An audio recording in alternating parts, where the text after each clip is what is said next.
Bonjour, nous revoilà, toi et moi, au pied du Créateur des cieux et de la terre, afin de nous laisser guider par le Saint-Esprit. Depuis le 1er janvier jusqu'à ce jour, 16 février, nous découvrons les promesses de Dieu, où l'Éternel nous dit, n'aie pas peur. Il nous dit, reste ancré sur moi, je m'occupe du reste. Aujourd'hui, nous avons une question fort intéressante. De qui aurais-je peur? Juste avant, prions. Notre Seigneur et notre Dieu, le moment est solennel. Nous avons cessé nos activités, consacré ce temps pour venir en ta présence. Alors que nous nous apprêtons à découvrir la parole, fais silence dans nos cœurs. Extirpe, Seigneur, tout ce qui n'est pas de toi. Délivre-nous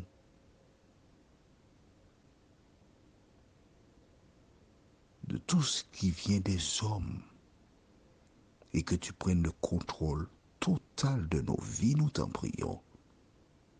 Au nom de Jésus et pour ta gloire éternelle. Amen. Écoute-moi bien, mon ami. Je profite pour saluer certains chauffeurs de taxi qui font la ligne Basse-Pointe, Fort-de-France à la Martinique. J'ai reçu le témoignage que cet homme, dès qu'il est dans son véhicule et que de nouvelles personnes s'embarquent, il leur permet d'écouter les audios afin que ces personnes sachent que Dieu est vivant. Je demande à Dieu de protéger ce chauffeur de taxi. Mais si d'autres le font, le Seigneur les connaît et il saura les bénir en fonction de leurs besoins. Maintenant, si toi tu es chauffeur de taxi quelque part et tu embarques quelqu'un, taxi de place par exemple, tu peux le proposer, dire est-ce que ça vous intéresse d'écouter quelque chose et permet que ces personnes entendent pendant que tu les déposes à leur domicile. Quel que soit le moyen, il faut demander aux gens d'abord. Il ne faut pas imposer, non, parce que Dieu ne s'impose pas. Mais toutes les occasions sont bonnes. Si tu estimes que ce que tu écoutes là te fait du bien, pourquoi priver les autres membres de ta famille, tes connaissances, tes amis? Pourquoi? De qui aurais-je peur? Je reste convaincu que plusieurs personnes qui écoutent ces audios réalisent qu'elles avaient le médicament à la portée de la main dans la Bible. Je profite aussi pour te dire que lorsque tu écoutes l'audio, il faut éteindre le téléviseur, il faut éteindre la radio pour être totalement concentré sur ce que tu écoutes. Et il faut aussi écrire ce que tu découvres. C'est ainsi que tu vas retenir. C'est pas écouter, non? Là, tu es à l'université, tu es obligé de prendre des notes pour écouter afin d'appliquer dans ta vie. Car tu découvres dans la parole une nouvelle manière de penser, d'agir. Et c'est ainsi que tu vas grandir spirituellement. Lisons dans le livre de Psaume, chapitre 27. C'est un psaume de David. David a mené de grandes batailles. Il a connu beaucoup de victoires. Il a connu aussi des défaites dans différents domaines.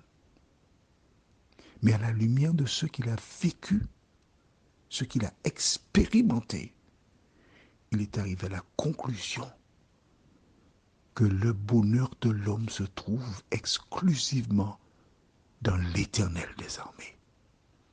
Alors toi aussi, lève les yeux, tourne les yeux vers Dieu. Lisons donc le psaume de David, que les versets 1 jusqu'au verset 3. L'Éternel est ma lumière et mon salut. De qui aurais-je crainte? L'Éternel est le soutien de ma vie. De qui aurais-je peur? Tu sais, quand on est jeune, bon alors, j'ai dit tu. Certaines personnes, quand elles m'envoient un message, je leur dis, écoute, va lire ta Bible. De Genèse à Apocalypse, tu vois marqué tu. Tu ne vois pas de vous. Donc c'est pourquoi que je te tutoie. Certains diront, ah oui, c'est une marque de respect lorsqu'on vous voit les gens. C'est ça, ouais, d'accord. Mais moi, c'est une marque d'amour quand je te tutoie. Mais bien sûr, dans les familles antillaises, les parents aiment et démontrent leur amour. Et les parents, ils tutoient. Probablement qu'il y a un faible pourcentage de personnes qui vous voient, mais ils tutoient. Tu vois? David dit, l'Éternel est ma lumière et mon salut. De qui aurais-je crainte? Quand j'étais jeune, j'ai étudié à Trinidad.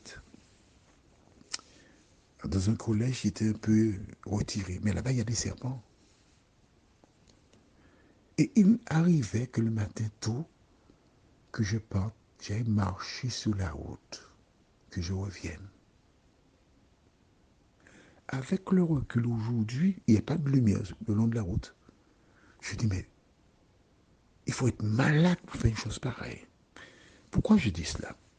Une fois, on avait une salle de cours dortoir des filles. Et on a entendu quelqu'un crier, serpent.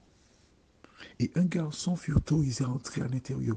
Dans l'armoire de la jeune fille, il y avait un serpent. À plusieurs reprises sur le campus, on trouvait des serpents. On les tuait. Mais lorsqu'on a mis la lumière le long des différents bâtiments la nuit, la lumière nous protégeait des serpents. Dans ce monde enténébré, dans ce monde où tout va presque mal, où les gens cherchent à faire le mal jour après jour, la seule lumière qui te protège, c'est l'Éternel des armées. L'Éternel est ma lumière. De qui aurais-je peur? À partir du moment que tu lis la parole, que tu cherches à la mettre en pratique, l'Éternel te protège. Verset 2. Quand les méchants s'avancent contre moi pour dévorer ma chair, ce sont mes persécuteurs et mes ennemis qui chancellent et tombent.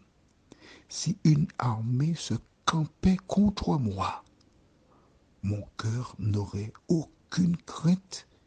Si une guerre s'élevait contre moi, je serais malgré cela plein de confiance. Amen. N'est-ce pas ce que nous avons vu à travers tous les récits qui précédèrent celui-ci? Des armées nombreuses se sont levées. Mais celles et ceux qui se confient en Dieu et qui tournent leur regard vers l'Éternel par la prière, ces personnes ont remporté la victoire. Dieu désire que tu remportes aussi la victoire. Si seulement l'Éternel est ta lumière, si seulement tu marches à la lumière de la parole de Dieu, si seulement tu mets en pratique ce que dit la Bible, l'Éternel te conduira à bon port. Prions. Merci Seigneur pour ta présence. Merci pour ton amour. Merci pour le salut. Merci pour la grâce. Merci pour Jésus. Merci pour la lumière. Merci pour la Bible que nous avons aujourd'hui, Seigneur, à notre portée. De nous aider à la mettre en pratique. de nous aider à faire ta volonté, à vivre pour toi, et que jour après jour, nous puissions compter sur le rocher des siècles. Fais-nous du bien comme toi seul peux le faire, nous t'en prions, au nom de Jésus, et pour ta gloire éternelle. Amen. Que l'Éternel continue de te bénir, et nous nous retrouvons demain, si nous pas de vie. À demain, si Dieu le veut.